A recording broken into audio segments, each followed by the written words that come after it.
Hear me now? Can you hear me? Yes, I can hear you now, Paul. Great. And Tiberius, I can also hear you. Excellent. Can you hear me? Good. Yeah, excellent. Welcome. Thank you. Okay, are we waiting for Thomas, right? Well, he was here, but now he's disappeared. So the first one is Tiberius. So basically, at the bottom of your screen, you should see a button that says share. Yep. That should work. Well, Tim, I think your team are operating my slides. Is that right? Yes. Yeah, we will do that. Yeah, that's great. Thank you. I'll just say next slide when I want to Yeah, say. perfect. All right, excellent. Yeah. Okay. So eso es la. So I will speak in Spanish, and my colleague Lynn will speak in. Entonces, eso es la segunda sesión del primer día de nuestra masterclass sobre Ciencia Ciudadana. En esta sesión vamos a hablar de políticas y estrategias de Ciencia Ciudadana.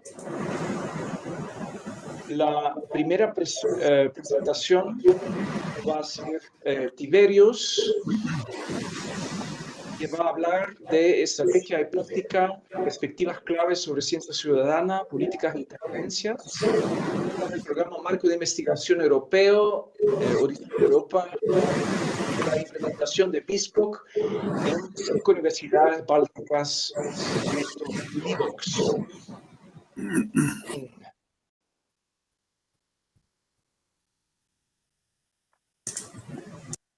Welcome to session 2, Policies and Strategies for Citizen Science. This session is organized by LIBER and explores key policy trends from Horizon Europe and insights from the BISPOC project, a model for public engagement in science.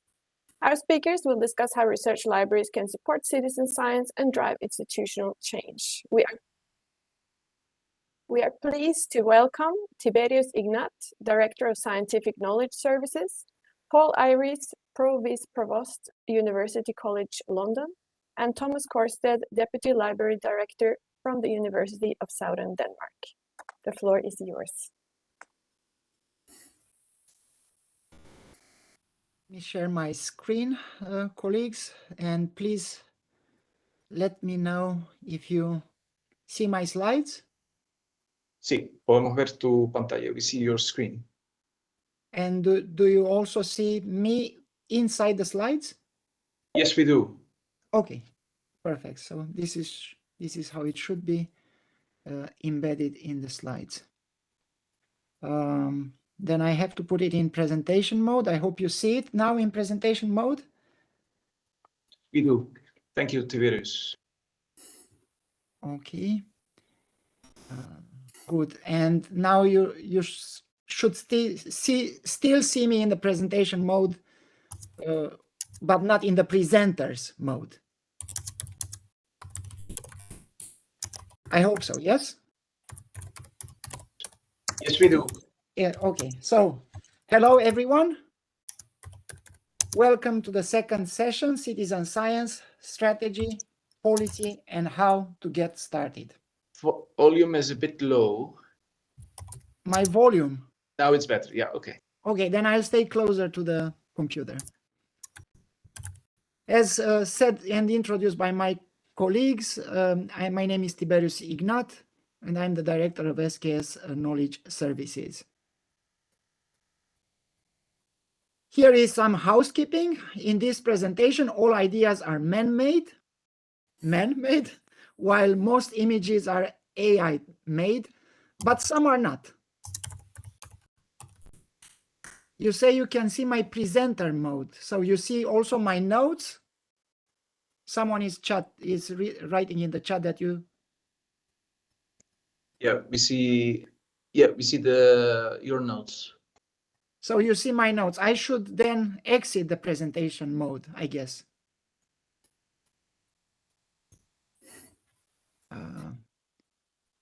let me know if you see now correctly. Yeah, now we can see it correctly.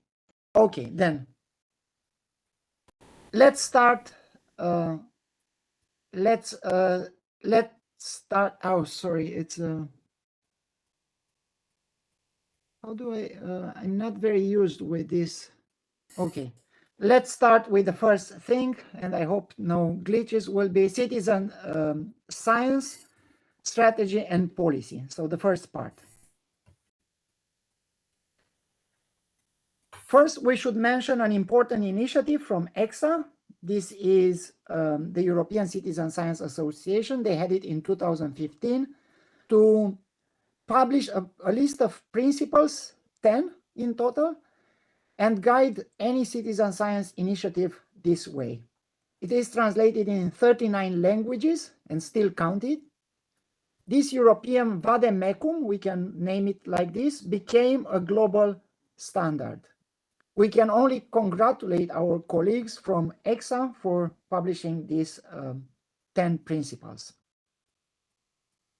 Citizen science results from and contributes to open science.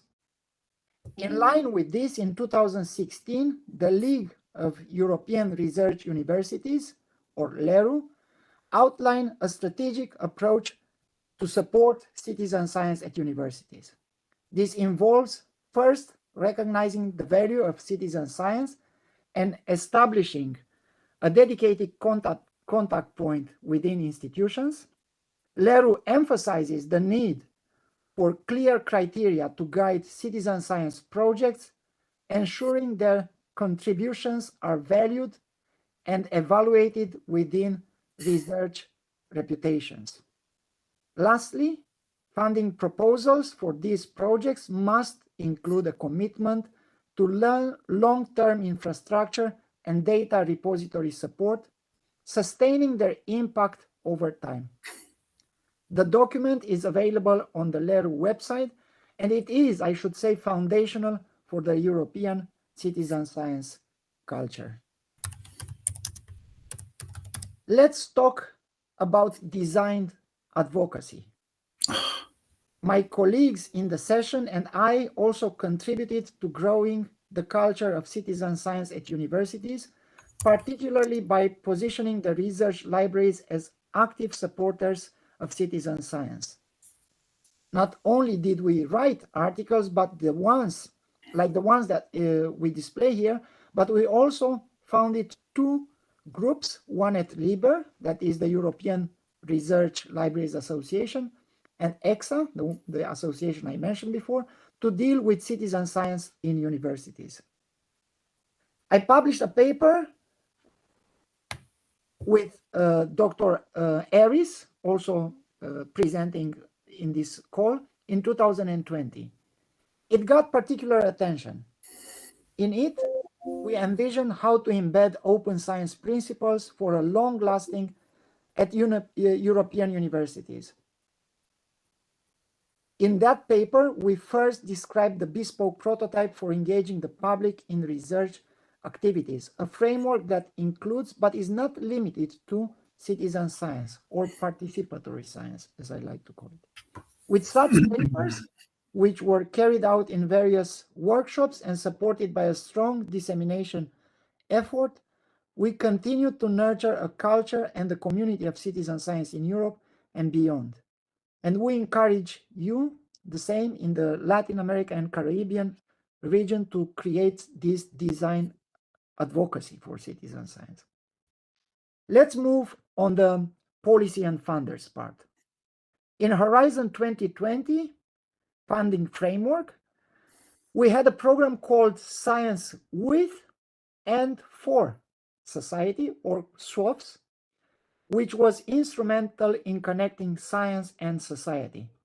Core principles drove SWOFS, promoting inclusiveness at all levels, embedding ethics and integrity into research, fostering communication that society could trust, and placing citizens at the heart of scientific endeavor to ensure excellence. This approach helped align research and innovation with the urgent challenges of time. SWOFs emphasized matching the immense potential of science with society's values.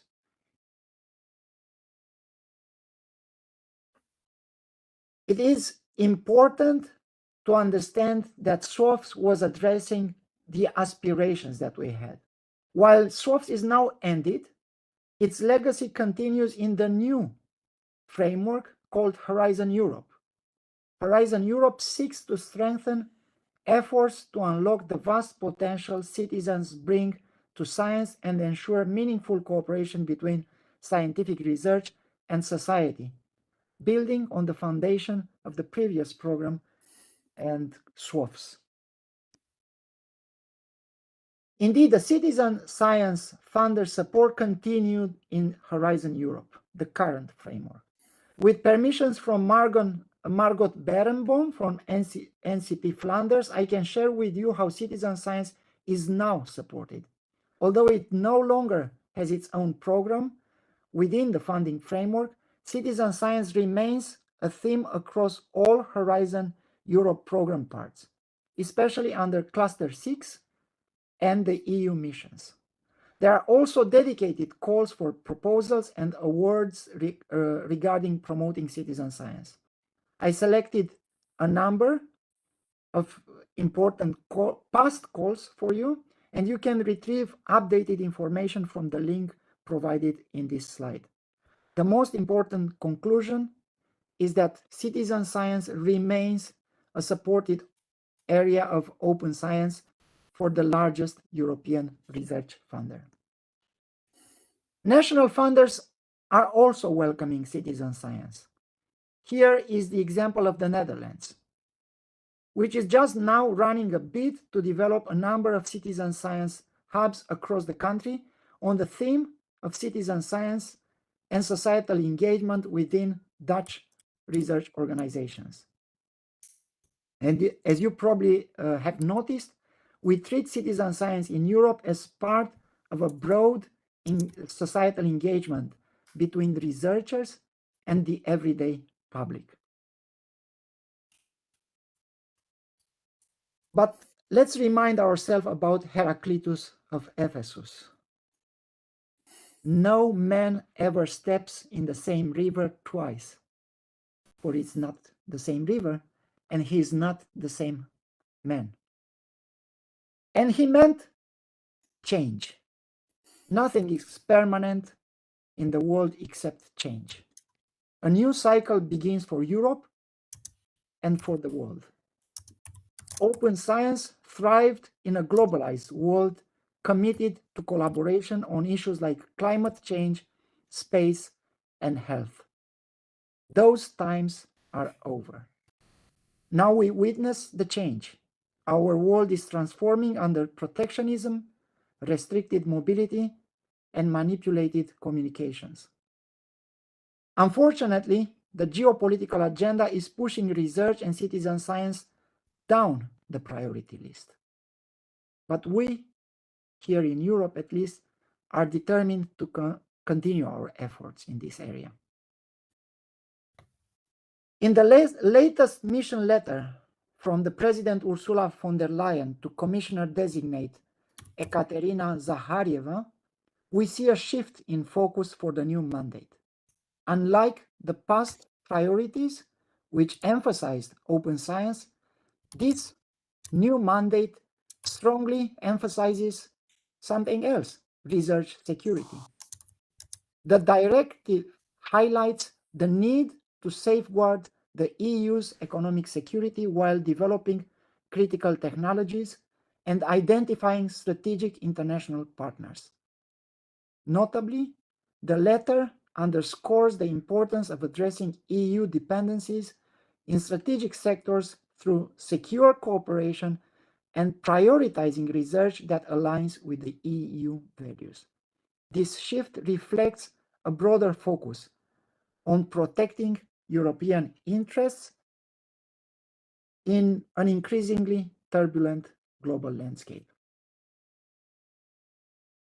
The only notable element of open science that remains on the von der Leyen mission letter is participatory science, as you see on the screen.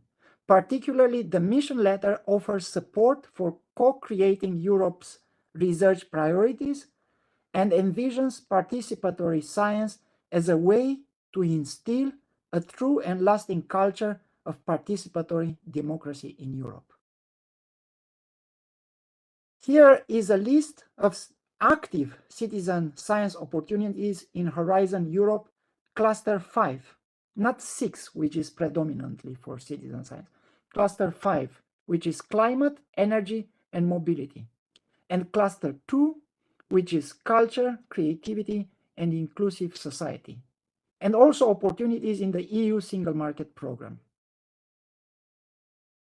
As you see, there is no discount on our ambitions, despite all these difficulties. The EU funder remains determined to support a citizen science approach to research, for example, urban spaces, circular value chain, and to support creation of a European collaborative cloud for cultural heritage, which will offer innovative tools for documenting, interlinking, and organizing data. As people in England say, the proof of the pudding is in the eating, and we should see that. On this side of Greenwich, we contemplate on one important question. Is what recently happened in the USA elections a characteristic of the world, or is it just for the US? Here is the lesson all analysts warn about the US elections. Most people aren't focused on anything but their daily concerns. In Europe, we still hope our citizens think beyond their next day meals and domestic business. But to make those hopes, because they are hopes, a reality, it is our responsibility to act. We hope you feel the same in Latin America and the Caribbean. Building your own engagement program between research and society still represents, in my opinion, the safer bet for avoiding the disconnect between academia and society. For that, let's see how to get started. To illustrate this, I am using the example of bespoke implementation in the Baltic region, Estonia, Latvia, and Lithuania, which is the Northeast European region. A few words about the LIBOX project, which offered the financial means for the bespoke implementations. It started in January 2022 and finished in June 24, so this year. Led by Tartu University Library in Estonia, it involved 5 academic institutions: the University of Tartu Library, TalTech, the University of Latvia, Kaunas Technological University, and Vytautas Magnus University, both from Lithuania. Our role as a private consultancy company was to implement the bespoke model in all 5 academic institutions. Bespoke is a model for developing institutional support services for broad engagement in science, including participatory science. It has 9 modules, which I will present briefly a bit later. There are some links in this slide, which they will remain with you, these slides, to explore more details about the program. As mentioned, the prototype was developed between 2018-2020 and published in open access in UKSG Insights, a reputable peer review publication from the UK Serials Group. We developed the prototype further, evolving it into an implementation model. Its first version was ready in 2022. This is roughly 4 years of development. You may ask why we do all that hustle. To answer you, let's illustrate with an example, which could also be also be read as an invitation for a large-scale global project involving participatory science. We would actually love to do such a project together with you or participants here. Imagine a project called Knowledge for All, which is a participatory science project run by a consortium of libraries. Knowledge for All project explores the impact of open access scientific literature in the public health from 2010 to 2022, and volunteers play a crucial role by evaluating how accessible content builds trust in science, how well the public understands it, and if they are able or they have reasons to reuse it. Together with them, researchers identify its positive and negative effects because both of them exist. The volunteers also assist researchers in communicating findings and engaging policymakers to drive meaningful change. Imagine all these things. And imagine more. The Knowledge for All Consortia, our fictional project, is supported by an institutional service developed to engage science and society. We call it briefly Bespoke. Now ask yourself, wouldn't it be great if all the following were available to you before starting the project? Imagine this. Your bespoke service, not necessarily an office, could be a service within the library, provides an impressive array of tools and resources designed to streamline citizen science projects. Key benefits include templates and forms such as the volunteer recruitment form and conflict management checklists, which are both 80% ready, so you need to fine-tune for the remaining 20% for the specific of the Knowledge for All project. So ensuring this way a smoother project operations. The volunteer guide and the feedback form, each about 70% complete, empowers volunteers to contribute meaningfully and provide essential insights. For researchers, available guides offer strategies for recruiting and collaborating with volunteers before you start the project. At the same time, resources on engaging with communities, outside communities, and enhancing data usability are both highly relevant and ensure impactful and sustainable outcomes for you. And here, please notice one thing, that the Bespoke prioritizes collaboration, efficiency, and meaningful engagement. This is one big priority for the program. Let's see more. Building strong connections with external partners and networks is essential. And because of a range of partnership programs that already exist, outside organizations and communities are increasingly ready to listen and engage with your researchers. A clear strategy for public engagement in research, complete with roadmaps and tools, is available for you to tap into. Your CRIS system, this is the Current Research Information System, offers metrics for piloting participatory science. Updated training kits for communicating with society allow you to drive a strong impact and foster collaboration. Participatory science is already the norm in your PhD curricula. Imagine such a future. Therefore, those early career researchers in your team understand already citizen science well. Supported by a proactive research office and a responsive legal and safety team, you feel more confident on your activities. So imagine this. What do you think about unfolding our imaginary project Knowledge for All with such a robust ecosystem of trust and collaboration with society?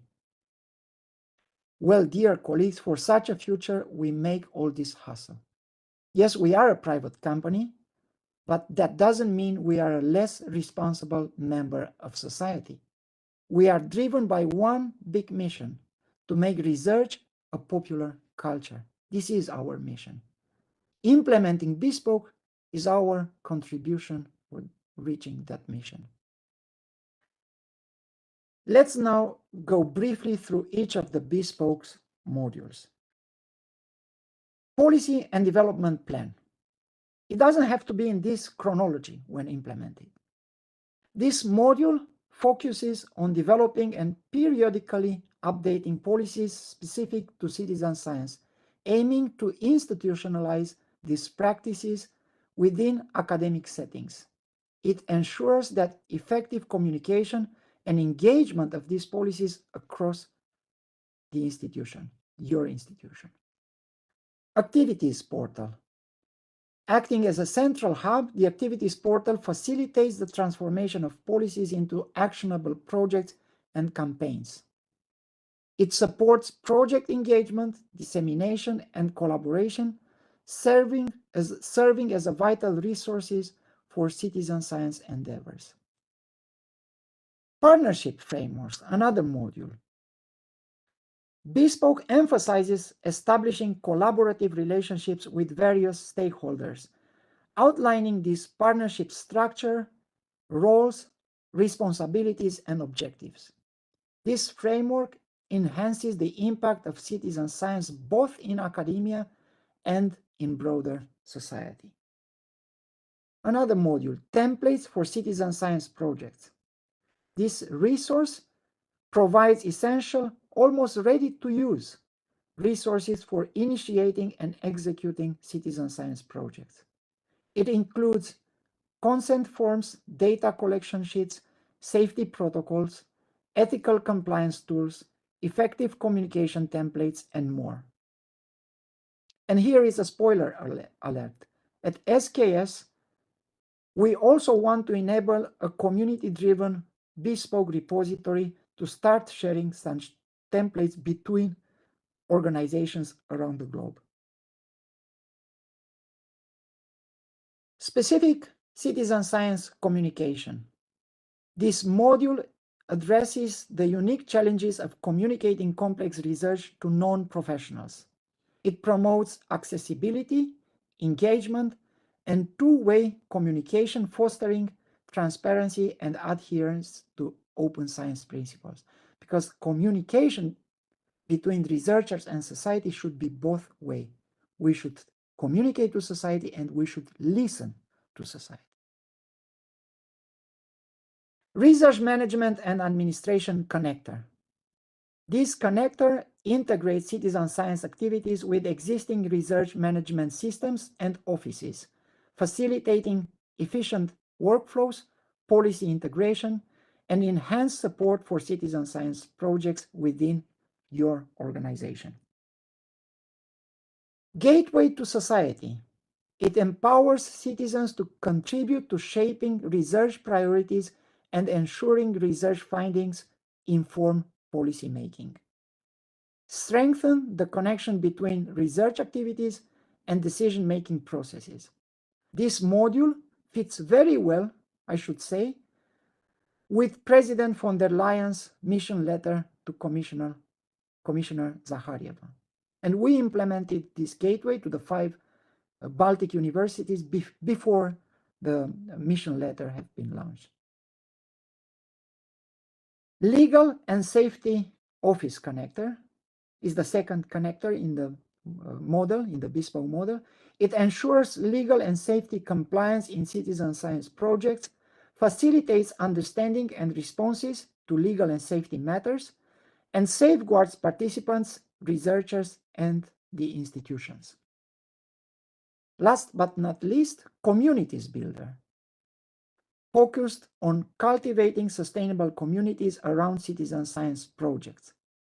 We say well-maintained bridges beyond projects. We can't turn our back to the communities that we created during the projects when the project ends. It supports the development of the transition from communities of interest to communities of knowledge, and to the end to communities of practice. This way, encouraging personal and collective growth within these communities. Let's now look at the details of the bespoke implementation in the LIBOX project. As you can see, the implementation was contained in 6 large activities and in 2 multiplier events that aim to inspire other organizations. The bespoke implementation had 2 distinct phases. One, the pre-implementation phase, which included consultations and state-of-play analysis. And second, the implementation phase, which included establishing each university's priorities and custom workshops, because no one size is fitting all, so we had to customize for each university. We also recruited diverse participants from the university management for contributing to the implementation. We then implemented the bespoke modules, and we established an analytical framework to identify our impact. We proudly report that the bespoke implementation received 9.2 score out of 10 on an internal evaluation, and the LIBOX, the project, finally evaluation by the Erasmus Plus experts received 90 points out of 100. In fact, they interviewed the project leader, Lisi Lembinen from Tartu University Library, to learn how we scored that high. I like to highlight one of the project's milestones, investigating the changes we affected by implementing bespoke at these 5 universities. For this, we analyzed the implementation processes and milestones that we achieved. We observed the institutional changes that we triggered. We assessed our impact and identified the challenges and the next steps. All of these were wrapped in conclusions published in a report available on Zenodo, and you have the DOI on this slide, which again, I think these slides will be shared with you on demand. The cross-institutional analysis that I mentioned to you recognized each university's unique specificity and priorities. As mentioned before, no one size fits all. The bespoke implementation focused on valuing collaboration over competition, encouraging mutual support, sharing practices, and engaging in meaningful dialogue. This analysis was not used as an opportunity to compete or compare the 5 institutions. Rather, the opposite, we used it to learn lessons learned during the bespoke implementations. You can access all our outcomes, including milestones, papers, and the 5-module self-paced training on citizen science at libraries by going to our standalone Zenodo collection that we maintain as part of the project. Or if you prefer this way, you can learn more about our work through these links. They are taking you to the same results. If you've been listening to it, thank you. And I look forward to hearing from your questions. And you can revisit this presentation under the link provided in this slide. Thank you very much for inviting me. Thank you so much, Tiberius, for your interesting presentation. Yeah, a lot of people heard your presentation. Actually, we will share the statistics later on. But yes, there's a lot of people connected. I'm happy to say. So there's a question from Gladys Fausten. How can we create incentives for collaborative work between, I'm translating from Spanish, how can we create incentives for the collaborative work between academia and the community? And yeah, so basically, I think this is a topic that came up several times, of course, in the previous presentation. So what's your view on that, Tiberius? Well, I'll try to put it shortly because this is a complex question that requires a complex answer. But I think it's important to give a crisp answer to stay in time for the webinar. There is a huge incentive that citizen science, participatory science should enable. More security for research, more security for jobs, and for understanding researchers' life and the importance of research in society. If we don't create this bound, and we cannot do it without involving the public in research. We cannot expect the public to become professionals. But if we involve them by making them, first of all, being interested in what we research, secondly, playing a role in it, a role that they can bear, the public can bear, small tasks on collecting data, small tasks on helping to communicate research, creating visuals, and other areas.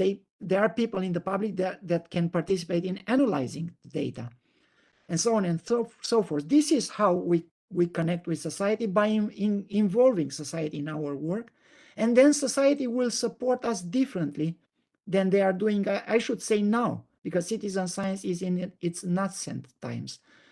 So by having the public on our side, it will be harder for people in the government to cut budgets, to put research on a marginal interest.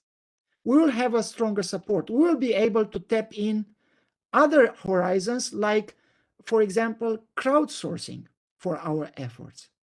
So this is one big incentive. It is hard to explain this incentive in a few words, but I hope by being crisp, as I said, people will understand. Then, of course, there are other incentives that should be created inside of research organizations to recognize, because this is a long-term incentive that I mentioned.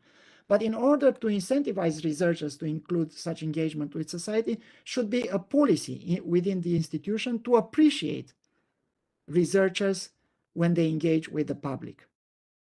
But as I said, research will be completely different if we have research a popular culture, which is not today. When we will have that, a reality, a present reality, research endeavors will be completely different than today. And I don't think research could be a popular culture without participatory science. Okay, thank you, Tiberius. Very briefly, one last question for you. I think a great question. Since you said from Farah, may I get your point of view on this? Since you said there are no size fits it all, does it mean that we need another module similar with Bespoke that can be modified and adjusted based on local community?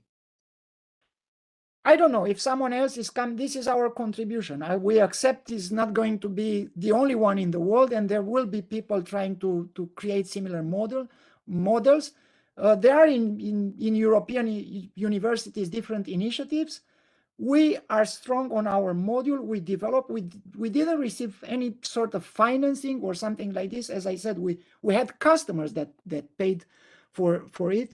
And in the Netherlands, this is something that I should mention. I was in a presentation in Brussels, and there was a speaker coming from the NWO, the national funder in the Netherlands, and they didn't know I'm in the room, and they mentioned we are considering implementing hubs, and one model we are considering is something called Bespoke. I was extremely happy because they didn't know I'm there. They didn't know that I created as I said, we published in UKSG Insights, but then it is 1.5 page, evolving into a module which is 160 plus pages of descriptions, models, all sorts of templates, and so on and so forth. That was 2.5 years of work. So yes, I'm sure there will be other models, and we are ready to stand by our model and try to develop it further. Excellent. Yes. So basically, it's available for use and reuse by other communities and the prototype, yes, it's free to use. Yeah. The model, which is the one that is largely developed in, as I said, 2.5 years, this is something that we offer as consultancy. Yeah. Okay. Thank you so much, Tiberius, for a great presentation. There are some other questions, but we need to move to our next presenter, which is he's the Vice Provost of University College in London Library Services, and he's going to talk about the institutional implementation of citizen science. Paul, thank you so much for your time and for sharing your feelings on this with us. Yes, it's a pleasure. Thank you very much, Wouter, for the invitation. I think your team are going to show my slides for me. Yes, we will. Thanks. There you go. No, I'm sorry, I'm not seeing anything. Just a blank screen. I see it. Oh, no. Yes, not quite sure. No, I've got a blank screen here. I'll see if I can share it from my... I can... so perhaps you have two screens? Because it may be hidden somewhere. Because I can see it. No.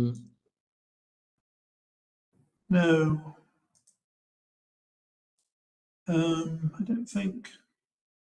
I'm just looking to see if I have got a hidden screen. Wouter and Paul, can you hear me? Yeah. Yes. I have exactly the same problem and have been writing with Lynn. The only way I could solve it is that I opened my phone on the side because I have the WebEx app. And there it's close to show the slide, but it doesn't show on my PC. So it's not optimal, but it's a workaround. But if you are in the WebEx, you should be able to see it. Jaime, can you share it again, please?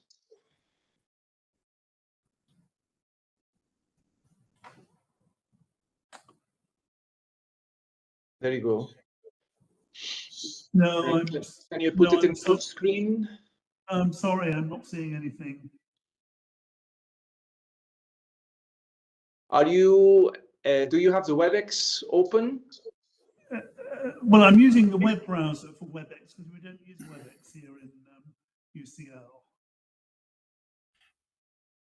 Okay. I wonder if it's better for you to move to Thomas's presentation, and I'll see if I can sort this out at this end. Yeah, because I mean, I can see people who are confirming that they can actually see the presentation. No. Yeah. Yes. Okay. I'm sorry. Thomas, are you willing to do that? Are you ready for that? Absolutely, but I need you. I mailed my slide to Lynn just 15 minutes ago. I need you to share them. Then I can see them on my phone, and I will ask you to say next slide, please. And yeah, okay, excellent. So we can do that. Can we share, Lynn or Jaime? Can we share? Thomas, Jaime will share your slides. There we go. Is it also because you were using the browser, Thomas? Yes, I am also using the browser, and I suspect Paul and I have the same project. Now you are showing me Tiberius's slide, I think. Yeah, we don't want Tiberius slides, but we want Thomas.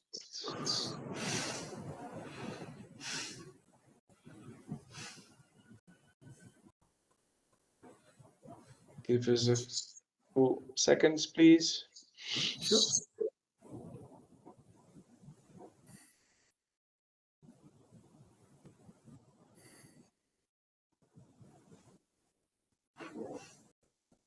Yeah. Yes, absolutely. This is yours. Yeah. Thank you, everybody. And sorry, Paul, for jumping in. I hope you are able to solve your problem within the next sort of 25 minutes or so. If I'm looking a little bit not at the screen, it's because I have my phone on the side so I can actually see my slides. But thank you for the next 25 minutes or so, strategy, leadership, and how to get started. So from the Citizen Science Working Group that Paul, Tiberius, and myself have been chairing the last few years, we developed a masterclass around strategy and leadership. And it's some of the insights from that and the Citizen Enhanced Open Science Project that I would like to share with you. Next slide, please.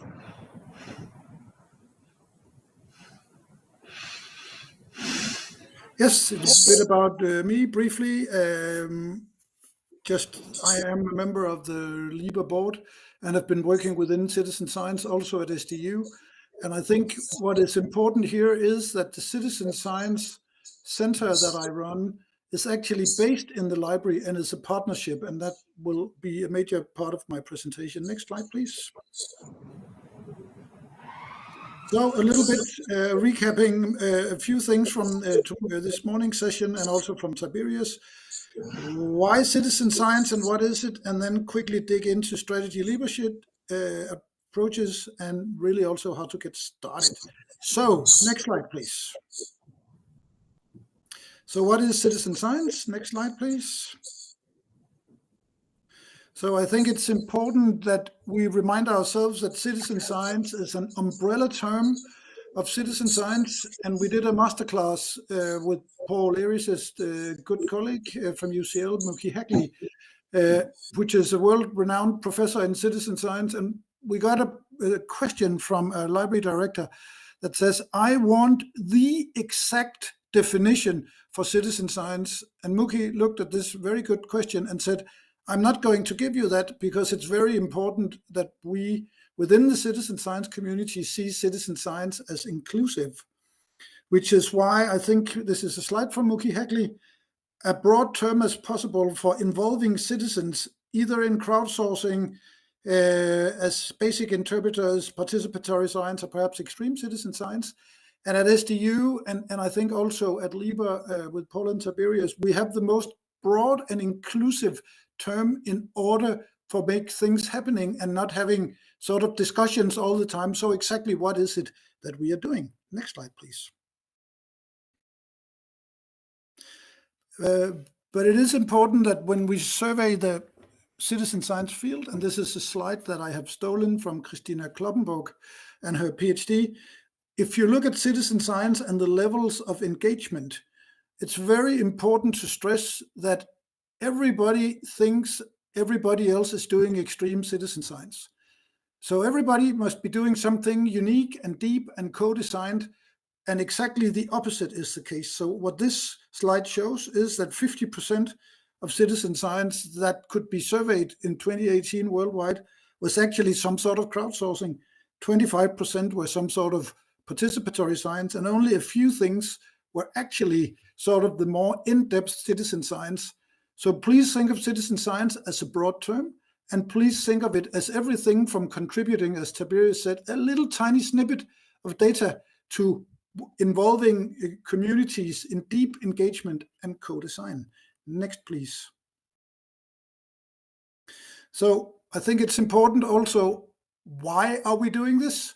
So this came out in Nature, the top journal a few years back, a normative statement that says if you want to publish in Nature or any of their journals, and remember this is 5-6 years old, they're not only saying that they want communities to work together, they say the best research is produced when communities work together. And this leads to my next slide, please. And it is in a world where we have all these global wicked problems, which is anything from climate change to pandemics to health inequality to post-factual society. There's quite strong evidence that communities need to work together. So one researcher, one library, one university, probably not even the UN, can solve these problems by itself. And there are some evidence that citizen science can actually contribute to that. Next slide, please. Or also, if you're coming from a library, back in 2019, we did the first Citizen Science Symposium in Denmark. We thought maybe 20 people would show up, and it turned out that 140 people showed up, including our keynote, Professor Josep Perello from Barcelona. Josep has invented the term citizen social science and is a renowned researcher. So he showed up for our library workshop at the symposium, listened in, and after an hour or so, he raised his hand and said, you know, it's very important that libraries contribute to citizen science. So if you can loan out books, why can't you loan out a citizen science project? And it's just to say this very unique quote goes a long way with my team of librarians that work with researchers every day. It probably doesn't have to be more difficult to form a why than this one. Next, please. So strategy and leadership, moving on, please. So two things that I think is utterly important, and it goes to what Tiberius mentioned a little before. So almost 10 years ago, back in 2016, the League of European Research Universities, of which I suspect Paul Ehrlich's University UCL is a member, formed a white book on citizen science that said, where feasible, every research institution should consider forming a hub or point of contact for citizen science. And I think this is probably library-wise the most important recommendation within citizen science that I have seen in a long time, because it gives a operational possibility for libraries to actually engage in the next slide I'm going to show, which is Tiberius and Paul's bespoke. And I think the very beauty of this, a very good question was asked to Tiberius before. So will there be a bespoke for communities later on? And my question will be, yes, of course there will, because I think, and Paul and Tiberius can address this in the discussion round, I think the beauty of this is that it's a fairly wide concept that can fit the needs of the community or the need of the country or the need of the institution. So the 4 or 5 bespokes, Tiberius, that you did in your LibOx project, I can tell because I saw your presentations a couple of times. They are different than the bespoke we have done at SDU, which is the Citizen Science Center I'm in. So it's very important that we form our own hubs, that we form our own strategy, and that builds to the next slide, please. So what do libraries, where do we fit in this? And I think building on this morning's presentations and what we're talking about here, I think it's very, very important that libraries in Europe, and thus I would strongly suspect it would be the same elsewhere in the world. Libraries overall, we surveyed EU libraries in 2023.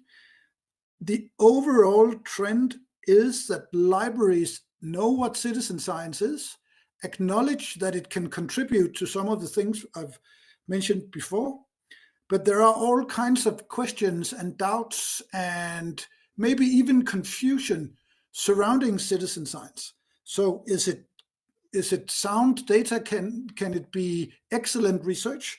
And the answer to that is that these fears and worries should comply to any other research methods. Citizen science data can be excellent. Citizen science research has been published in the top journals. So every doubt, every question you would ask any other research area or method, you should ask citizen science.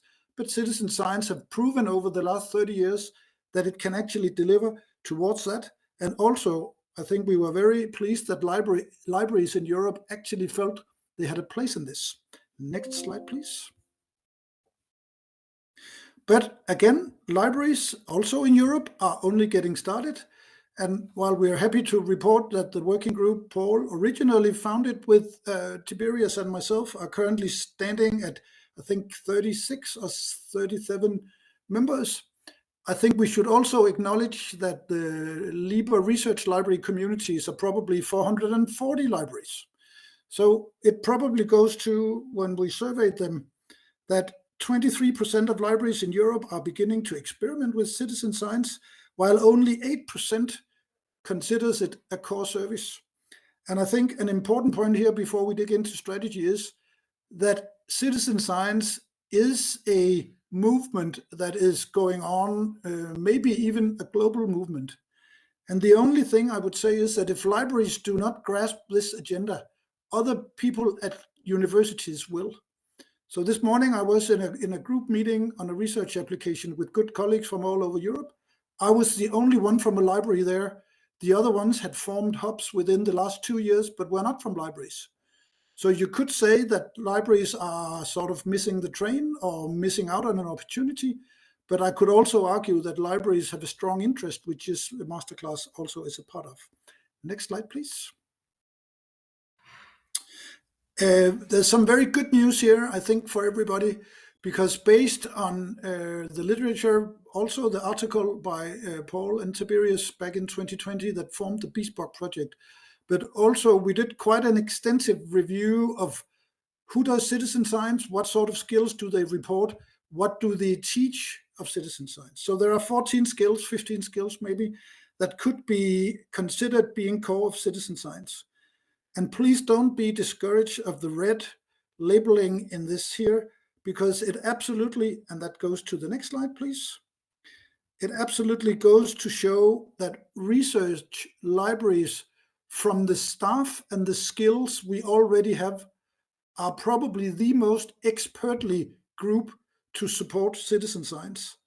Whether it's more traditional open science things of research data management, fair data, but everything from doing workshops, doing communication, doing social media, evaluating, organizing, project managing.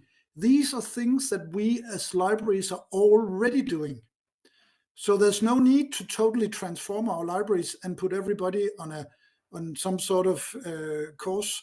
We actually do have the skills in the first place. And I think it's also very important that libraries in Europe actually acknowledged this. So this begs the question, if libraries see that we should be doing this and we know what it is, but are not doing it, how do we get started? And that's the second part of my brief presentation. Next slide, please. Yes, overall high understanding of open science. And it goes to the sort of wicked problem, really, that libraries are asking for resources, lack of external funding, and lack of administrative resources.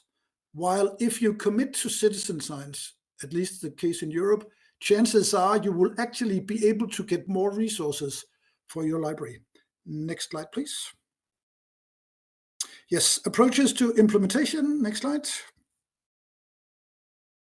So the absolute overall conclusion we did, and I think it also goes from the practical implementation of our working group, it's very, very important to stress that citizen science and research libraries is not one size fits all. So even though I had the good chance to work with Paul in your library, you are implementing citizen science very differently than we are at our library. And also the LIBER project that Tiberius mentioned, just as a case, these 4 libraries or 5 libraries are also doing different versions. So 2 universities can be different, 2 libraries can be different. And we haven't even dug into culture and EU policy or UN policy. So it's very, very important that while there is a template on the Bespoke, for example, it's very important that you do your own translation. Next slide, please. At SDU, where I work, and it's just briefly, it's not a theoretical exercise that I'm trying to do here. So since 2021, we have had the Citizen Science Knowledge Center, or just the Citizen Science Center. And what we have found at SDU, we are a 5-faculty university. We are sort of the hub or the point of contact that ensures that researchers, if they engage the public, get sound data of high quality that they can publish upon, but also that the researchers just only grab the data, but they actually have a dialogue and commitment towards the local communities. So for example, if we do a high school intervention, it's very important that they acknowledge what the high schoolers are doing with data, how they are using it, and giving something back. So our model of the bespoke looks like this. Next slide, please. And again, it's just to say, when we started out at SDU, we began sort of experimenting, dabbling a little bit. We heard of this interesting concept of citizen science or method of citizen science. So what we did and worked at our university was a purely bottom-up, but also a push approach. The very good colleagues I had meetings with this morning, they chose a top-down approach instead. But I can say really without any doubt that if we at my university, SDU, would do a top-down strategy towards researchers and say, now you have to do citizen science, their motivation to do it and their need to see it would probably be very, very low. So we chose because it worked at our university, but also in Danish culture, very importantly. Danish universities are said to have a very flat culture where sometimes it's difficult to see who is actually the boss. And our very good, knowledgeable vice chancellor or rector once said, you know, the strategy that we are forming at SDU, it's an invitation to lead. So maybe the library could be invited to grab the agenda here and maybe lead us somewhere. So one of the things we did was to go into citizen science. So it's very, very important that you choose your own standpoint here. Next slide, please. Again, bottom up versus top down. I think if you have a infrastructure, strong management, maybe even internal strategic resources, then the top-down approach will be the best one for you. But if you're still trying to identify what are we doing within citizen science, do management actually know what it is, do staff know what it is, then probably the bottom-up approach will be best for you, as it was with SDU. Next slide, please. But it also and I will dig a little bit into this one. So together with Muki Hackley and the LIBER Citizen Science Working Group, we did this masterclass for library directors in May of this year. So we had around 20 library directors and open science managers for 2 days, a very, very good experience. So we discussed a little bit, how do we actually see these approaches also with pushing and pulling people or researchers into citizen science. And I would argue also for the recording, and I will happily defend afterwards, because I do work in a library. My real main job is to be deputy library director.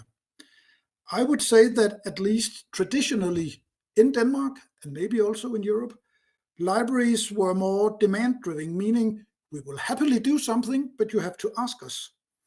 If a researcher would approach us, we would most certainly respect their tradition and do probably what they said. We will be trusting other people who were working with this within infrastructure, and not probably, if we're going to do a project, call them on their expertise. We would also respect research areas and don't mingle them. We would wait for the institution to give us some resources. We also have a very strong library culture that is not always outgoing. And we would most certainly respect that if there is a governance around an area, then we would, respect that.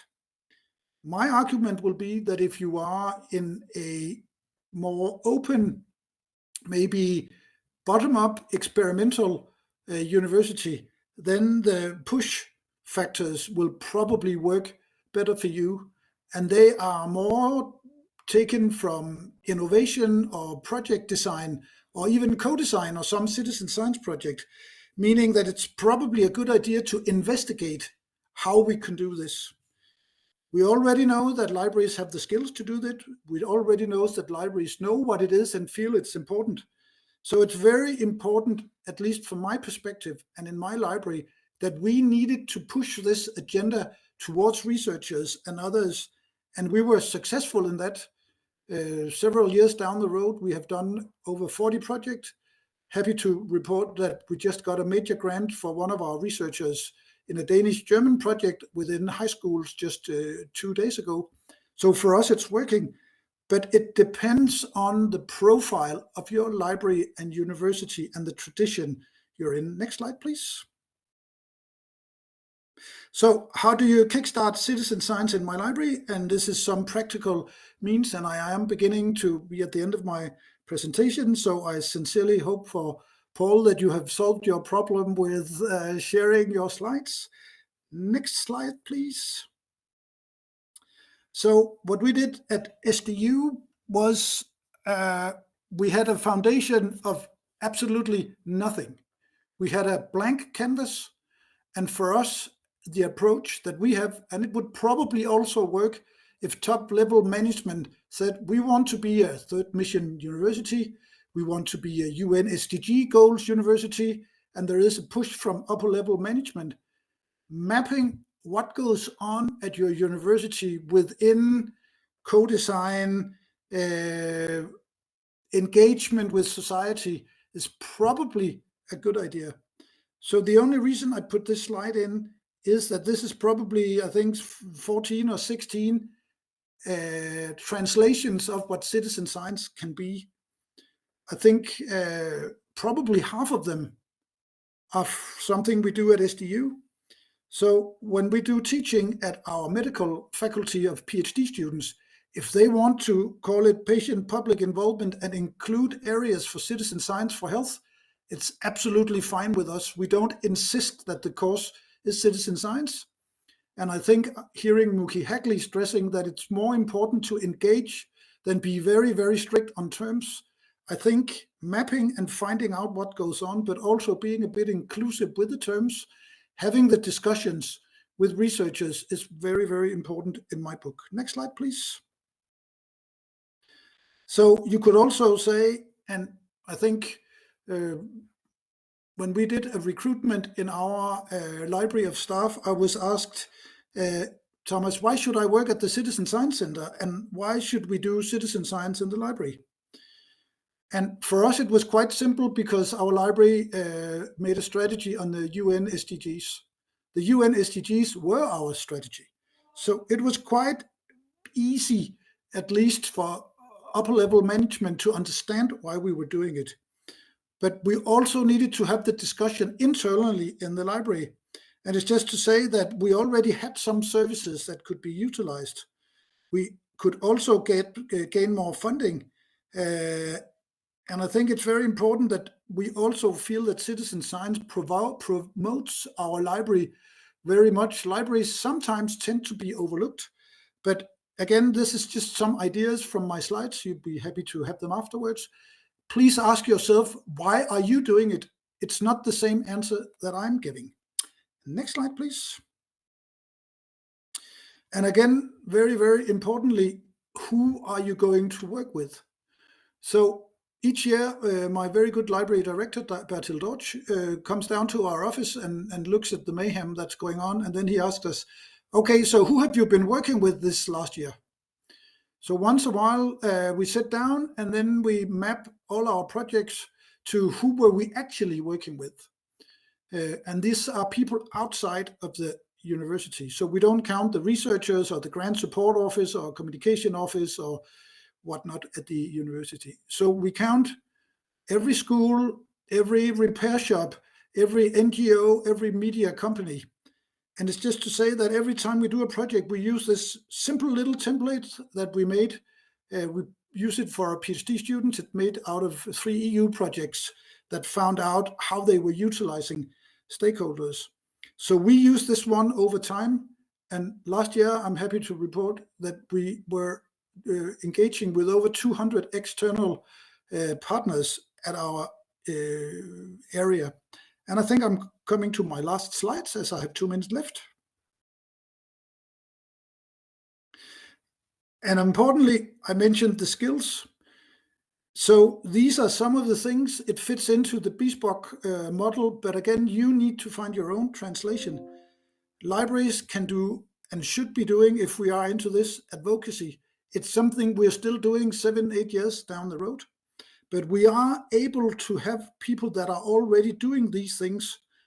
So what we did at our library was we mapped who had these competences, who did we feel could work in our unit, and these are the things that we dug into. And I think I'm on my maybe final slides now. Yes, a few credit and references. All the drawings are from the Danish artist Fritz Ahlefeldt. You are free to use them, and I will be more than happy to take any questions either now or later in the round. Thank you. Thank you so much, Thomas. Great presentation where you highlighted the many opportunities that we have as libraries to look at citizen science. So I think this is really an invitation. And on the other hand, you also said, you know, what Tiberius also said, one size doesn't fit it all. So also, yeah, really important to have a look at your institution and see how this can be translated into the context of your own institution. But definitely there are many opportunities. I don't see any immediate questions in the chat, so I suggest we go ahead with Paul and take the questions later on if there are more questions. Paul, let's give it another try. Thank you so much, Thomas. Paul, let's give it another try. Yes. Okay. Thanks very much. Well, so I'm watching you on YouTube, so I can see my slides and talking to my screen. So as soon as the slides are shared on YouTube, I can make start. Is now sharing your slides, so you should be able to see them on YouTube. Well, I can see me on YouTube. I'm waiting for the slides. Oh, there we go. Yeah. Yep. There you go. Okay, I think we're there. So excellent.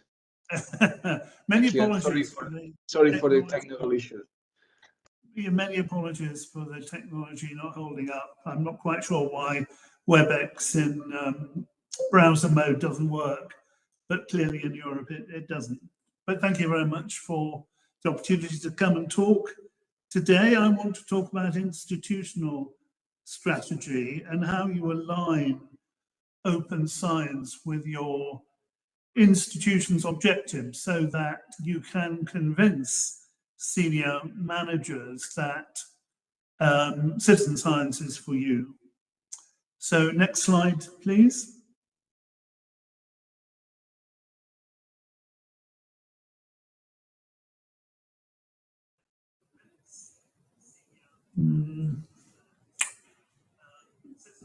Okay, the slides aren't moving on YouTube. Yeah, there may be some delay. Oh yes, there is a little delay. I've got it now. Okay, so this is the content of what it is that I want to talk about. I want to set the discussion in the context of research culture at an institution and how that plays into your institutional strategy. Then look at academic champions.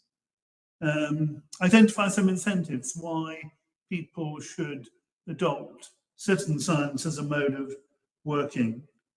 Then look at your infrastructures. I'm going to use as an example the UCL Open Science Office here in London. And then I've developed a little small 4-step test to see whether you are embedding your activities in the open science agenda. So next slide, please. It is very interesting to see how institutions adopt different approaches to citizen science. And I hope in the course of this talk that I am able to show the different approaches that Thomas was illustrating in his talk. And Thomas knows UCL very well, since he spends a lot of time with us to set up citizen science here in the library. So the first point I wanted to make was about institutional strategy and research culture. And the important thing to mention is that it is research culture that dictates how a university works. The policies and the strategic statements that a university make are embedded in the research culture which permeates the whole of the institution. And for citizen science to take effect, you've got to have citizen science meshed into your institutional strategy and your institutional statement. So I've given two examples here. Let me talk a little bit about the first one. So this is from the UCL 2034 strategy, which says that ensure that our research outputs, UCL research outputs, are disseminated to an appropriately wide audience. And then the bit in red is the bit that's important for the citizen science discussion today, because it homes in on a particular aspect of that production for research, and that is the co-creation of outputs, which is absolutely embedded in citizen science activity. Publication is a really good place in which to capture your institution's attention when you are wanting to embed citizen science in the institutional thinking. Next slide, please.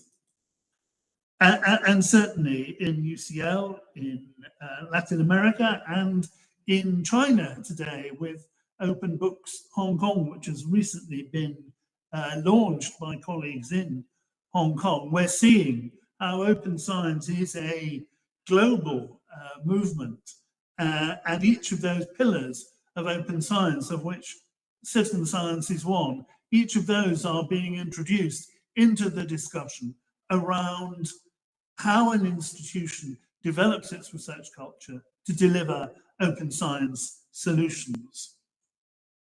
So I talked about policy. Let's talk a little bit more about institutional statements. You've got to get citizen science embedded in your institutional statements. And here I've given an example from our the UCL 2023-2024 Research Integrity report. And of course, research integrity is part of the ammunition that you bring to the table when you're implementing open science practices in your institution. So again, you're linking the citizen science activity to the priorities that your institution has to deliver on its research and education agenda. Now, the integrity report talks about our open science office here in UCL, which is a department of the library, so I'm responsible for it. And the report lists all the things that the open science office does in terms of providing training materials for researchers. And the two items there, which are listed in red, are citizen science type activities, which this institutional statement is highlighting. This is a statement that is circulated nationally to everyone, to other universities and to government bodies in the UK.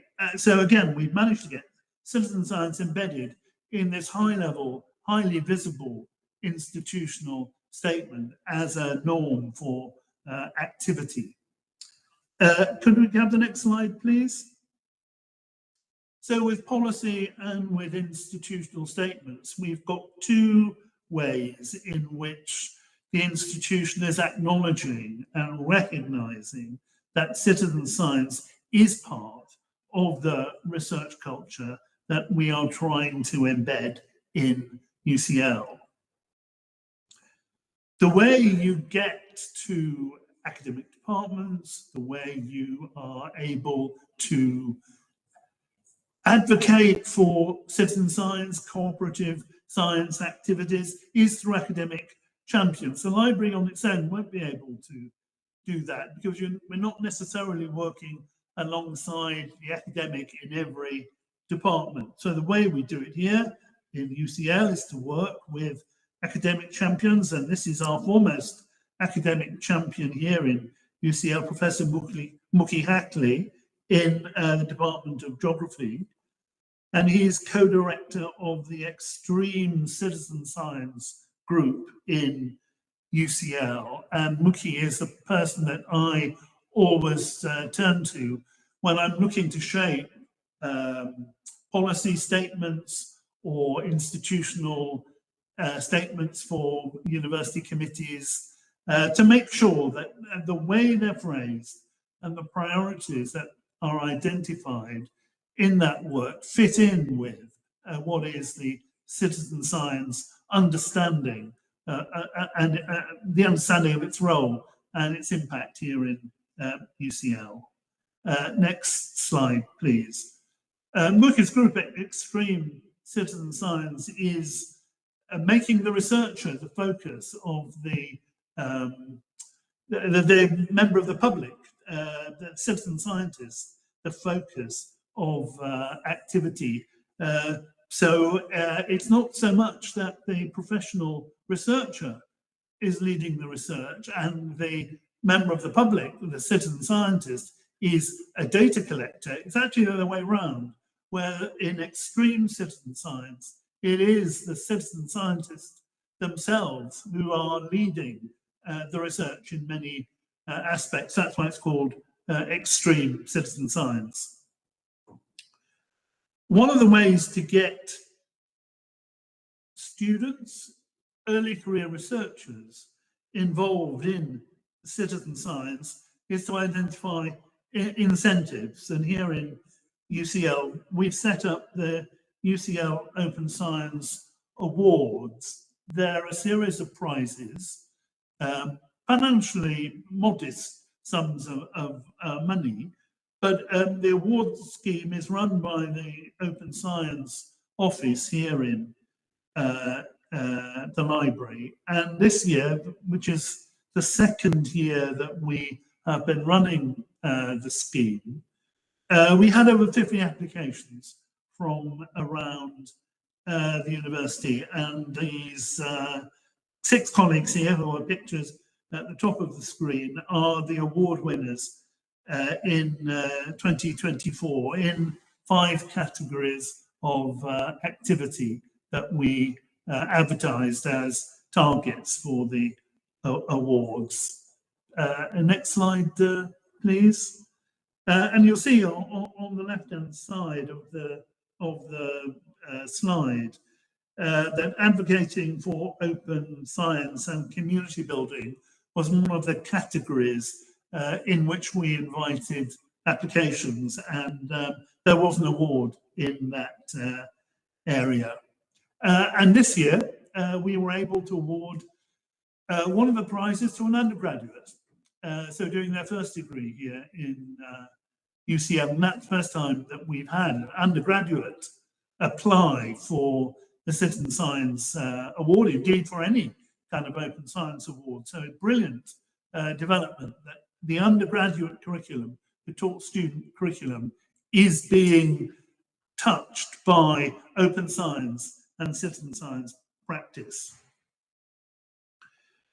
Now, if you're going to introduce citizen science, actually, if you're going to introduce open science into your institution, you need to be sure about the infrastructures that you've got. Can you support the ambition and the level of activity that you project will take place as a result of the institutional statements, the policy documents that you produce? It's one thing to produce a policy.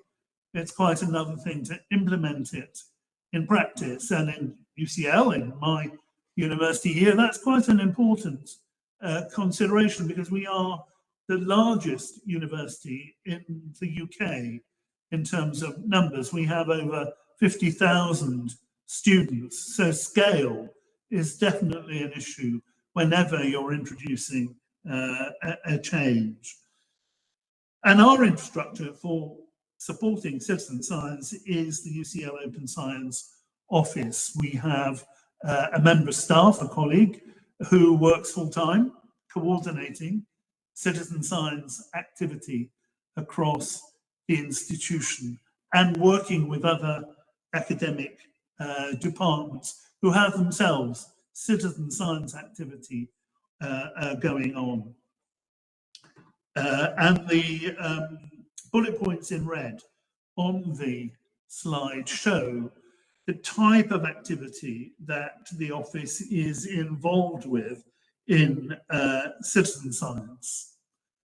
Next slide, please. One of the most important areas that they are engaged in is building a community of practice and building bridges between the different academic departments here in UCL that are all in one way or another engaged in citizen science, particularly co-produced work. We have a team for co-production, and that is very popular around the university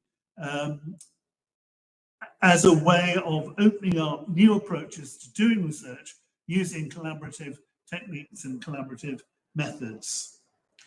So this is my final slide. It is a kind of 4-step test that I've developed for embedding citizen science, in fact, embedding open science into your institutional practice. The same principles apply whether you're looking at the whole of open science or just at one particular area, in this case, citizen science.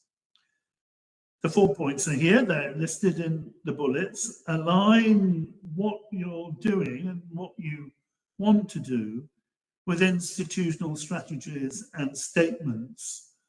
Work with your champions in academic departments. Don't ignore them. That would be a pointless waste of time if you're trying to duplicate work that's already taking place elsewhere in the institution. So identify who your champions are and then work with them. Look for incentives, look for benefits so that the end user, the citizen scientist will benefit from what it is you're trying to do. Implementing open science isn't about adopting a philosophy. Well, not simply about adopting a philosophy. It's about making a difference and bringing benefits and advantages to the parts of society with whom we are working. And incentives is one way to bring people on board to start the work and, as we say in English, set the ball rolling. And the fourth point, build your infrastructures to support your development work. And this has been illustrated very clearly by the DORA statement, the San Francisco Declaration on Research Assessment. When it was first issued, many institutions adopted it, but then did very little to implement it in practice. So there was a big gap between what the institution, the university, said in principle it wanted to do, and if you looked at what was happening on the ground, it was very different. The story was very different. So there shouldn't be any gap between what you say and what you practice. That is my final slide. Thank you very much for listening. Apologies for the European technological difficulties in getting visualizations of slides this side of the ocean, but I'm very glad we've managed to find a working solution. Wow, so thanks very much. Thank you so much, Paul. Yeah, that's great presentation. I don't see any in the chat. So we'll ask questions to both you, Paul, and to Thomas. I mean, imagine you talk to your manager about citizen science, and your manager says, you know, I'm not interested in citizen science. I don't think we should involve in that because this is really, I mean, why would we do that? I didn't see any interest. What would you do to still make it happen in your institution? Okay, well, I'm very happy to talk about that. And the example I give is the UCL Citizen Science Academy, which has been set up here in UCL, not actually by me. Somebody got there before me, ahead of me. So the department which houses the UCL Citizen Science Academy is the Institute for Global Prosperity, which is a research institute here in UCL, and they work with UCL Office for Open Science. And our citizen scientists are school children and college students in London, in the local borough of Camden, where UCL is based. But also we work in developing countries around the world by working virtually. Why is this important? Why do people want to get a citizen science certificate, which the Open Science Office offers when you've completed your course? It's because the impact of what the work results in, because you are solving problems which affect society, and society in developing countries in many cases. Now that is the role. What is the role of a university in society? It's about making a difference and supporting, being a think tank that supports society solve its problems and develop its progress along a path towards prosperity and equity. So citizen science is absolutely delivering what the university mission is in really important parts of the world which are struggling to cope with all the challenges they face. So that's the motivation that we use here in UCL to engage with colleagues who want to work with citizen science, because you're doing good, and you're doing good for other people, not necessarily just for yourself. I see Thomas nodding, so maybe I've got that right. I think you got everything right, and I could supplement with a slightly different perspective that we as a library is also a public library. So we need we have some commitment to enhance democracy, open science, and stuff like that. But also we did a strategy. The first strategy we did together with a group of researchers. So it's very, very difficult for our upper level management or even my library director to say, oh no, we won't do this because, you know, researchers and their needs don't mean anything to us.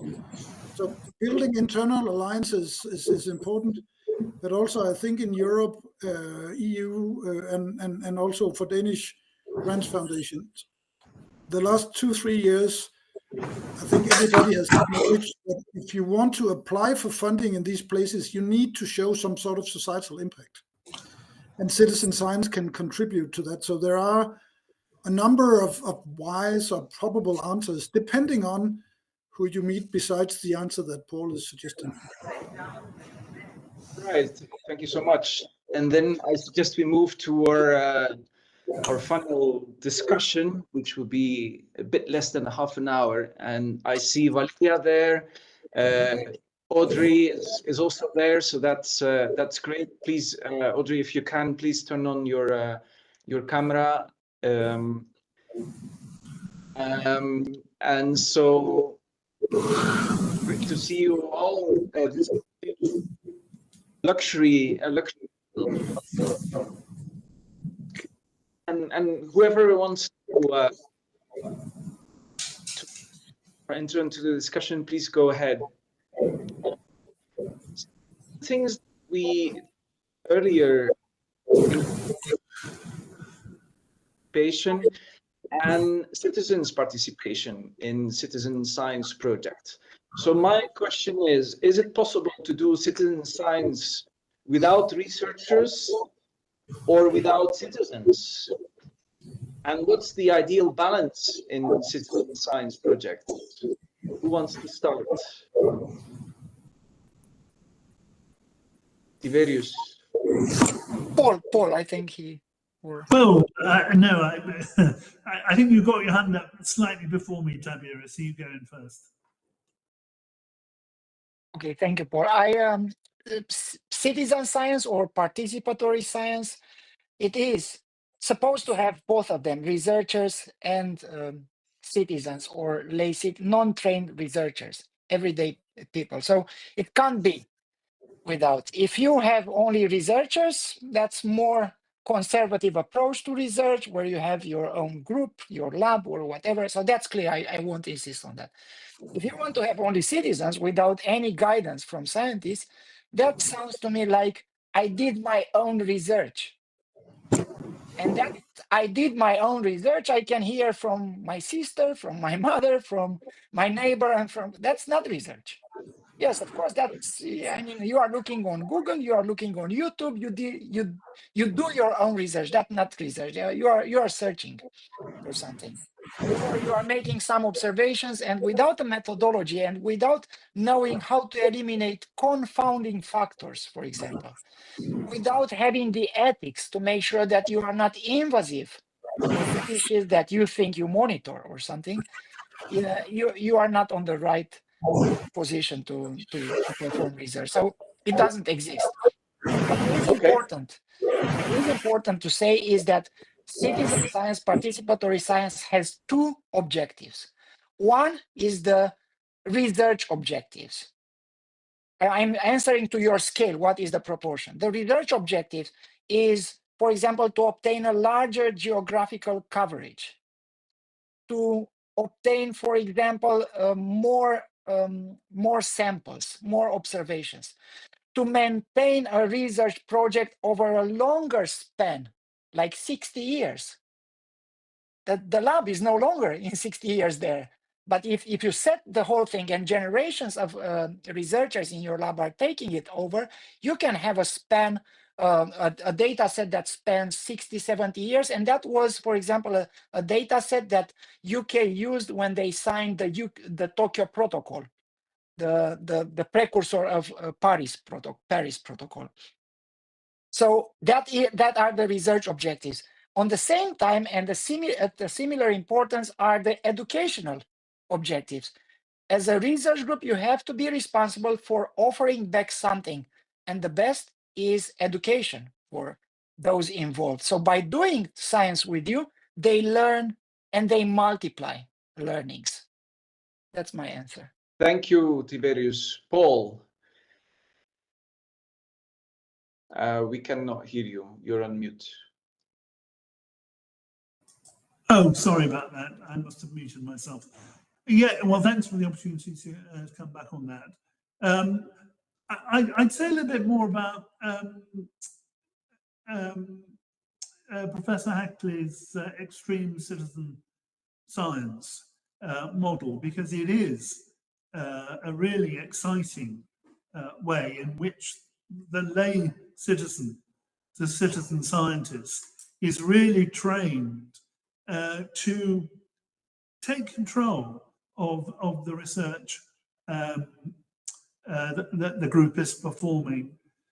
I don't know what it's like in Latin America, but here in the UK, if you read the press, universities are constantly being criticised for being remote, elitist, and disengaged from the real problems of society.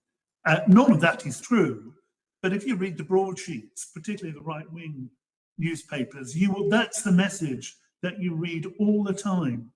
Citizen science and co-production, collaborative science are really important ways of redressing that misunderstanding in society about what the university does and where it sits in relation to society, because the two, the lay citizen and the university, should really be working hand in hand to work together to solve the problems that beset us, and where it's appropriate for the lay citizen to take control of the research process.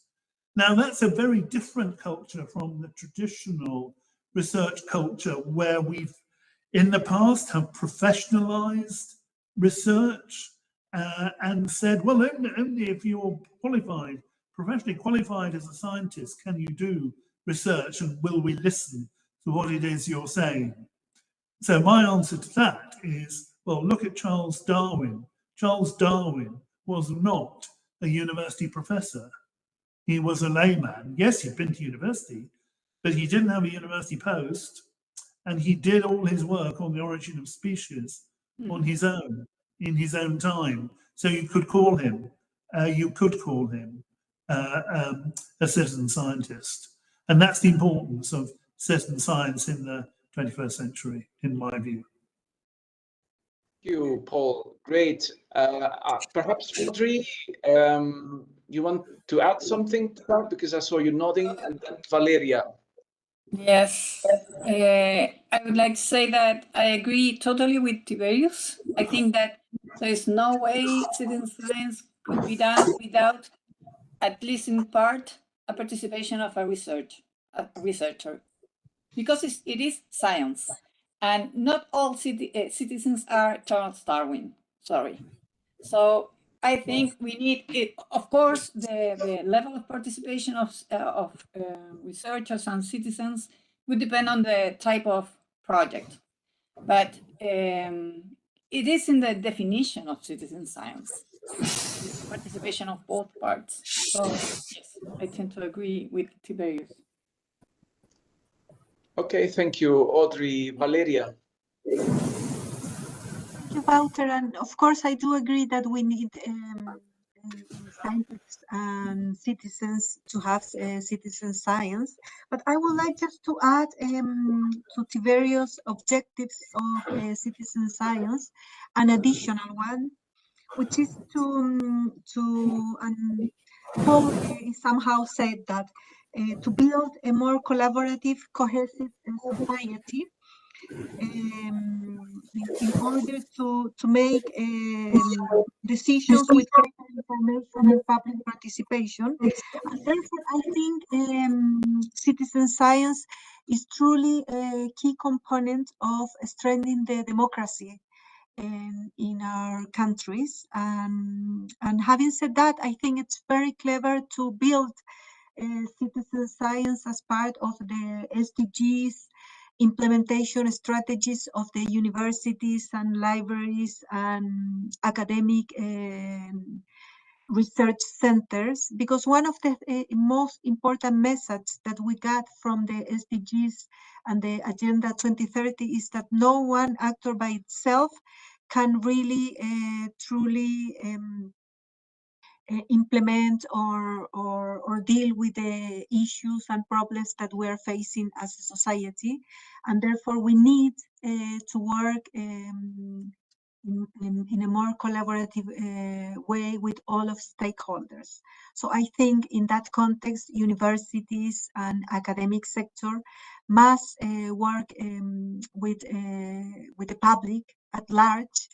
And there is some knowledge that can, of course, and has been proven to be very valuable to take the decisions and to inform public policies. Thank you. Thank you, Valeria. That's a very clear message. Then my next question, how do you see the role of private companies in citizen science projects? Who wants to start with that one?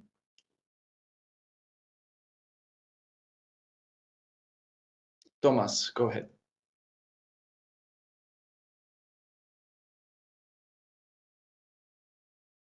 Mute, Thomas. All right, again, it's a question that we have been asked from time to time, not least by worried people from the public, and sometimes even by our own librarians who are in these projects. How could we possibly work with people who are doing something for a profit? And I think my answer to that is we can absolutely work with everybody, and I think it's important that we don't exclude anybody. The whole point of citizen science is to be inclusive. So if companies have the same agenda, share the same goal as the community and the researchers, I think they're absolutely welcome in every citizen science project, and probably in science at large.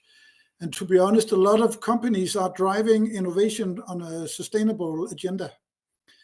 Of course, there would probably be companies we at SDU would choose not to work with, depending on who they are. But absolutely, in my book, if we share the same goals and the same DNA for this, and citizen science, remember, is all about pooling resources. It's the same with NGOs. They probably have a slightly different agenda than the researcher or the community sometimes, but it's normally possible to negotiate some sort of common goal in a project. So it's all about including other stakeholders and not excluding them, would be my overall answer. Thanks. Thank you, Thomas. Tiberius. Thank you for, so I think I'm positioned to answer this from the perspective of a private company that we are. And I have to say that quite often we feel discriminated by being considered for profit and the bad members of the society. And that's something that we think it's time to change. Not all for-profit institutions are the same and comparable, with some examples that are often used in scholarly communication, big companies and so on and so forth. Doesn't go anywhere to discriminate based on the registration. Could other organizations have a surplus, but they don't report it as a profit, NGOs and others, and the difference disappear immediately? As a private company, you can be mission driven. Like, as I said, we choose to be. We put our mission before our profit. And we try to demonstrate that. We try to demonstrate in the last 15 years. We continue to try to demonstrate that we put our mission before our profit. And that should not be considered something that it's impossible or something that is very rare. As I said, a contribution from our side was bringing up the prototype in front. We are quite often, let's say, avoided. We are not very often asked about the prototype. Not even, I'm not speaking about consultancy, just asked as an advice or being mentioned, referred to.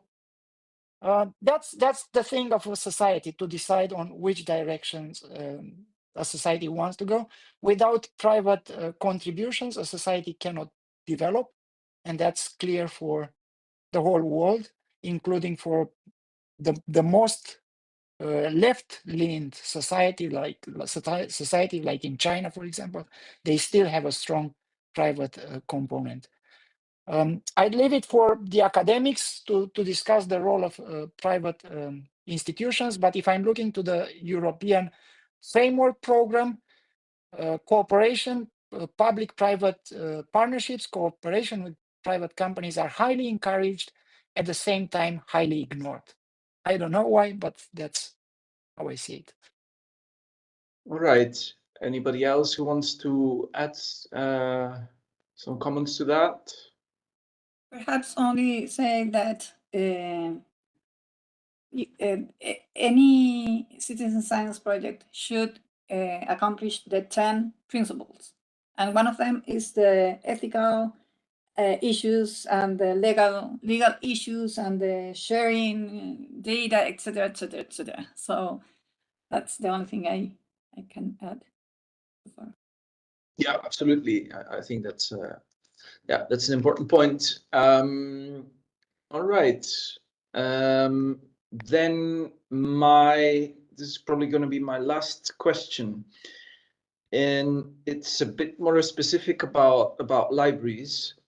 I mean, many libraries have few resources, and so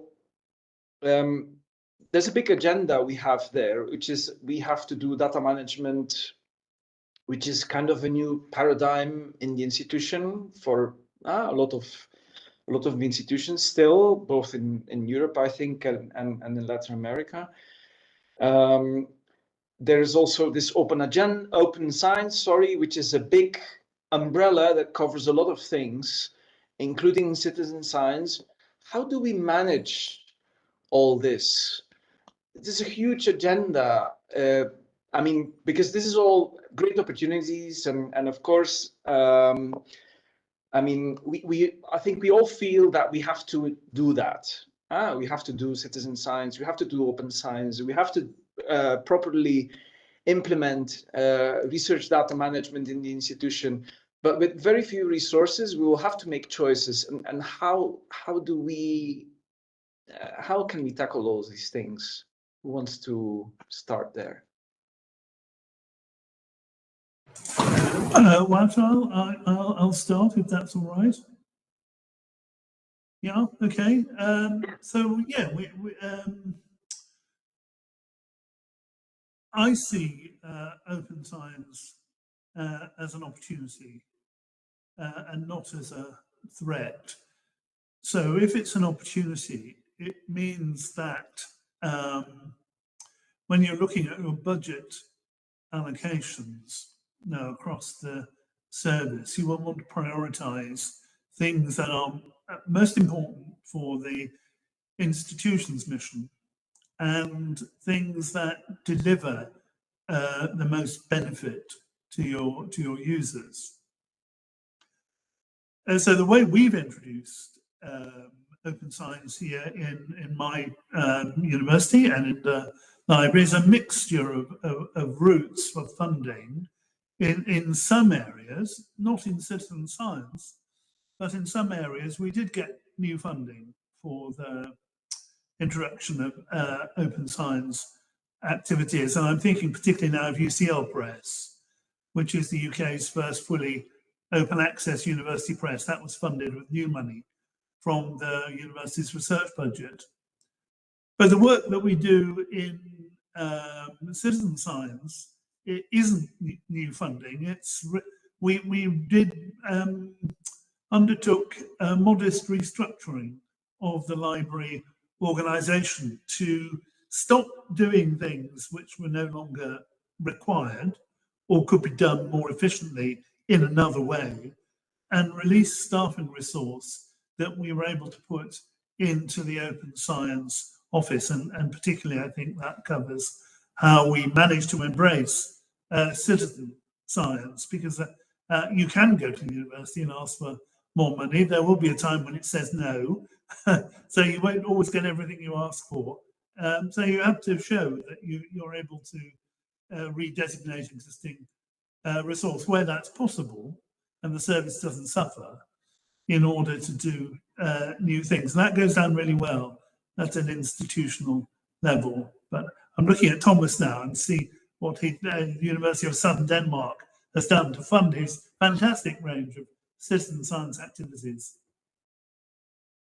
I think it's a 50% from what you're saying, and I think we very much also, my library director, very much see this as an opportunity.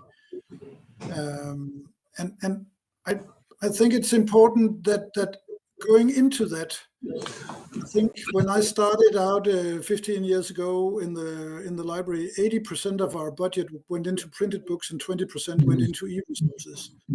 Today, it's probably 1 or 2% that goes into printed book and 98% that goes into. So our library's mission is changing, whether we like it or not. So of course we loan out books. Of course we do the student experience. We do all the other things that library does. But if we were still living 15 years ago, I'm pretty sure somebody at our university level, upper level management would have looked at us and asked us to do something. So it's about change management. And it's not necessarily dramatically change. It's more incremental change. But for us, it's also demand from researchers. And I think it's always a very good argument at a university that if there's a demand from research group, that the library facilitates something. That's also an opportunity. So I would say, Paul, that 50% of what we're doing are funded by my library director, and it's pretty much staff money, where people are working with some areas, but 50% comes from external money. And I'm fairly certain that my library director is pretty happy about that. So I think that's, again, it's either, not an either or. I hope that supplements Paul's answer. Yeah, I citizen science or even open science is not necessarily a new thing, you know. I mean, there's a lot of researchers who are applying already those principles for many, many years. We've heard an example from Chile, for example, some time ago, and so I think as libraries, academic libraries, if you have the pulse, if you feel the pulse of researchers and you're very close to your faculties and see what they're actually doing and what needs they actually have, I think it's already there. You just need to grab the opportunities. But it's true also, as Paul says, that you may also have to decide to cut a few things that you don't necessarily want to keep doing because it's not necessarily still applicable in our times. And yeah, you will have to make some choices. But yeah, I don't know, Valeria, your hands are up. Go ahead. I just want to say that I do agree with Paul that it's very important to align open science with the institutional objectives. I think that's a very wise strategy. And of course, there is a clear demand from society to have a more open participatory institutions for all institutions. And I think libraries cannot be left behind these expectations. So I think there is an opportunity also to engage for libraries to engage wider with the society to become more relevant for the next centuries.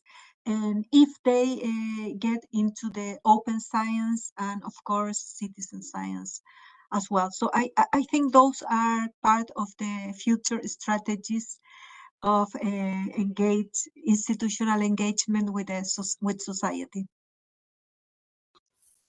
Thank you. Audrey, how do you see that as a researcher? I know that the University of Chile, where I work, it is completely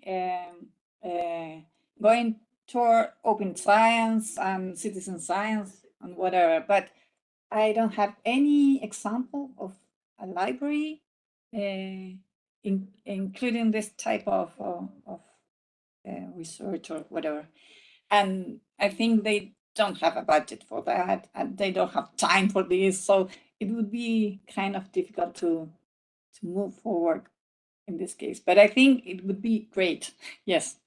Yes. I think this is also what Thomas commented, that very often researchers are already involved in this kind of projects, and libraries are not necessarily part of that. And there may be different reasons for that. But yeah, I think we all agree that we probably need to be more looking for those opportunities as libraries. Tiberius, you want to add something? I don't want to leave you out. I don't hear you. No, I don't at all. I don't feel left out. This is not an environment where I feel discriminated at all. Actually, I've been invited here and I'm working close with Paul, with Thomas, so not at all. It's the only thing is that sometimes we think it's citizen science when it's actually qualitative research. So if, for example, we interview people on the street, we had these examples. Well, we are doing citizen science because we had this research and we interviewed people. I'm not the one to say what is the definition of citizen science, and we had quite a quarrel here in Europe about defining citizen science for different interests. So it's up to someone else to appreciate if that's citizen science or it's the traditional qualitative research that has been done for many years. I see the value in the broad engagement with science. I see that value much clearer than participatory science. This is why the prototype that we put and all the energy that we are putting, it is on the broad engagement with science, on the research matters, because on the educational matter, there is a lot of engagement between universities and especially for recruiting students between university and society. But between universities and society on the research part is not enough engagement, and that should be catapulted. Thank you, Tiberius. Daisy, I'm just jumping in the chat here, mentions the importance of skills, you know, and working. I mean, you also need to modernize your services as library, but you also need to work on the skills to make sure that the staff of the library are actually ready to take this on citizen science. Paul. Yes, thanks, Martha. I just wanted to come back and pick up a point that Audrey made just now about libraries and citizen science. Yes, it's not a traditional role that libraries have taken, but let's face it, in the 21st century, we need to reinvent or carry on reinventing what the role of the library is, both in the university and in society. And it seems to me that citizen science is absolutely the type of area where libraries, academic libraries, public libraries in the community have a really massive role to play as we reshape what those relationships look like across society. So yes, it's new, but I think it's really pressing that libraries do take this move. And I'm really glad that today and tomorrow and the day after, we're able to explore these issues a little more with you in Latin America and in the Caribbean, to see how the different cultures in the different continents grapple with this really exciting challenge of reinventing the library's role in their institutional research institute. Thank you, Paul. And with that, I would like to conclude. Valeria mentioned it, you know, without alliances, we will not be able to tackle the challenges all the global challenges that we have. And I think citizen science is really about that, about new alliances, exploring those new alliances, making them happen within the institutions where we are working, changing those paradigms, the way we do science. And if we're open to those new alliances and look for those opportunities, I think there's a lot we can do there. And so I would like to thank you, Thomas, Paul, Tiberius, Audrey, Valeria, and I mean, of course, all the people who participated in this whole morning for us, afternoon for Europe, on citizen science, the first day on citizen science. Tomorrow we continue with these interesting conversations and presentations. And I also would like to thank the people who participated, the audience who asked questions and participated in the conversation. And finally, I also would like to thank the whole library team of the Hernán Santa Cruz Library, Claudia, Lynn, Jaime, Jennifer, and the whole team, and our co-organizers, LIBER, the Association of European Research Libraries.